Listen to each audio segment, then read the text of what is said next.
although since this is our show, Board Brony Gamers, what is your favorite video game, like, ever? Well, we were talking earlier about Alan Wake, and it's pretty much Alan Wake. For the longest time, it was Half-Life 2, but I'm growing impatient with Valve with Episode 3, because Episode 3 should have been out about a year ago. So I don't like Half-Life.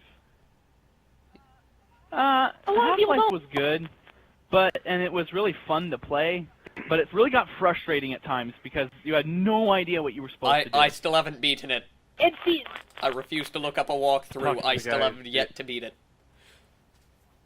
And see, that's something I liked about Half-Life, was that it made you have to think about stuff to execute it. And it was a learning thing.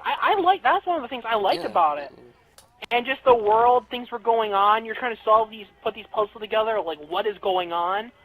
That's why I like it. I know it's not everyone's cup of tea, because, well, everyone can't like the same stuff, but that's just why I like it. I'm a big fan of single-player, like, adventure sort of games, so Same. may have beaten it 8 or 9 times. Jack and Daxter. Oh, dude, I have beaten I don't even know how many times I've beaten Half-Life 2. I used to get so bored, because for a long time, I didn't have internet. So I just played Half-Life 2. Half-Life 1, 2, Episode 1, Episode 2. So I played them. I pretty much beat them. I know I've played and beaten Half-Life 1 using only the crowbar besides weapons where you have to use them specific parts. Otherwise, everything else, soldiers, zombies, everything, I use crowbar. Same with Half-Life 2 and Episode 1. I have not beaten Episode 2 yet with only crowbar on hard. I've played the game too much. I love the game. And now I'm that way with Alan Wake. Yeah. Yeah, I was that way with Ratchet and Clank.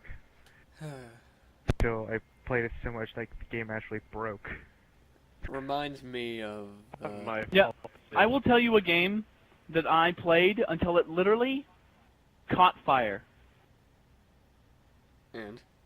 Okay, this game, I literally played after I finished my chores in my school. I was homeschooled as a child. After I finished my chores in my school, I would go and I would play this game. I would play it through, taking different sections of the campaign all the way through, over and over and over, and I even got myself down to finishing the game in less than 29 minutes. Star Fox 64. All that Star Fox. Yeah. I can't actually think of a video game that's made me play it over and over again, but I know the one thing that I have done ridiculous amount of times, and as you've seen on the YouTube channel, anyone who's seen John's YouTube channel, Negotiator on... Negotiators. Yep. 15 hours, I believe, on that one Spec Ops mission to get my time down to less... What? It was 1:24, no hostages killed. I felt proud. I can't even think. Are you talking about doing an achievement? Oh, no, it's not an achievement. I believe the speed was, if not a Canadian record, close to a Canadian record. That's why I'm proud, because it was probably the most video game accomplishment I've ever done. McDoodle. Yeah, I know. What did you do, Alan? I did nothing. I spawned in a chopper, epic kaboom, into a cliff. Yeah. Alright. Fine. So, anything you would like anyone out there to know about you, Rob? I like ponies. Anything new? Well, I'm one of those oddballs that likes records. I listen to, like, old LP and Glass records. I'm listening to them right now. Awesome. Are you planning on doing any future writing work? Oh, yeah, I've been working on stuff for a long time. I'm just slow to get it out there, because I'm trying to take it at pace. And just how I work, I'm a little crazy, so it takes me a while. And, just more specific this time, any way you recommend newer authors to capture the aura of sadness that you managed to capture in your story? Well, a big thing which I don't think MLD did right was you have to make the readers feel the emotion. You don't want to beat them over the head with the emotion so that you're forcing them. You want to lead things up to it so that they themselves feel it. Whereas MLD, I pretty much just kept going, they're sad, boo-hoo, they're crying, and it kind of forces it. But if you can, like, really nail it where you don't have to keep saying that kind of stuff, just give little hints, examples of how they're feeling, that's a huge thing, which I'm still struggling with. I heard somewhere that people were saying My Little Dashie was a train wreck of bad writing, but people still love it because it's brilliantly written, and the entire idea of it, well, it's got what got me and one of my friends into Bronyism for sure. Yeah, and that's really it. That's kind of like I noticed too. It's a lot of people's first fanfics now. Yeah. And that's something that's interesting. Like, a lot of people, they'll tell me, like, this is my first fanfic I ever read. At the time, I thought it was amazing. Now I've learned that it has its flaws and stuff. I still love it for what it is, but, you know, it's not the greatest thing in the world. I'm like, yeah, I know it's not. I've never said it was. So, if anyone, that's everyone else saying that stuff. I never said that. I'd like to give you props because the fanfiction restored my faith in humanity. It was my second fanfic, in all honesty. Cupcakes being my first one. So, it restored my faith in humanity for sure. Dear God, Cupcakes. Yeah, Cupcakes was my first fanfic.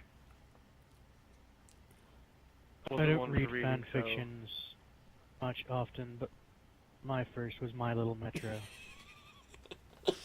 Of course it was Hellfire. Alright. I forgot which one was. Alright. Also, I'm giving you 100% credit for this. My only Call of Duty Moab is because I'm listening to My Little Dashie while I'm playing.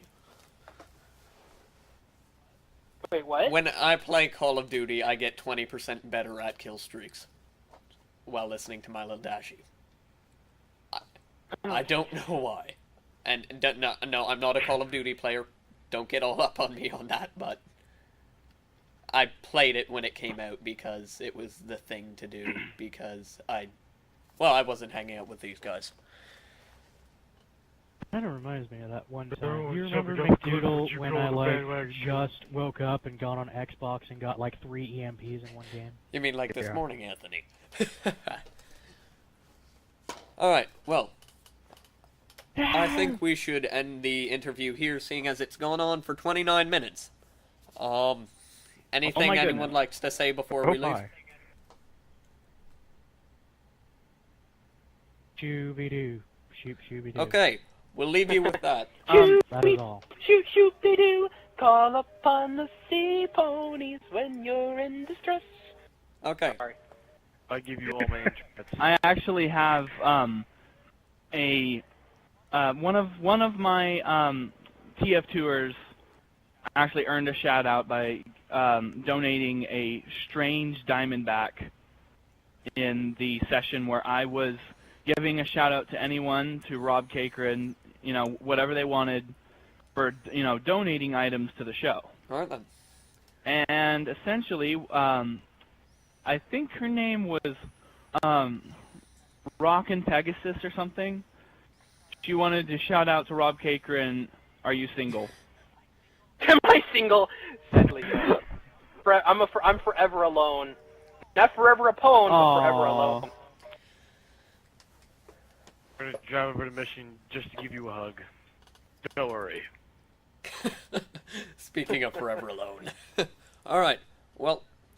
Yes. Guys. You know you're really alone when another guy on the internet's telling you he'll come over to your stage just to hug you. You know you're really alone then. Oh god. Alright.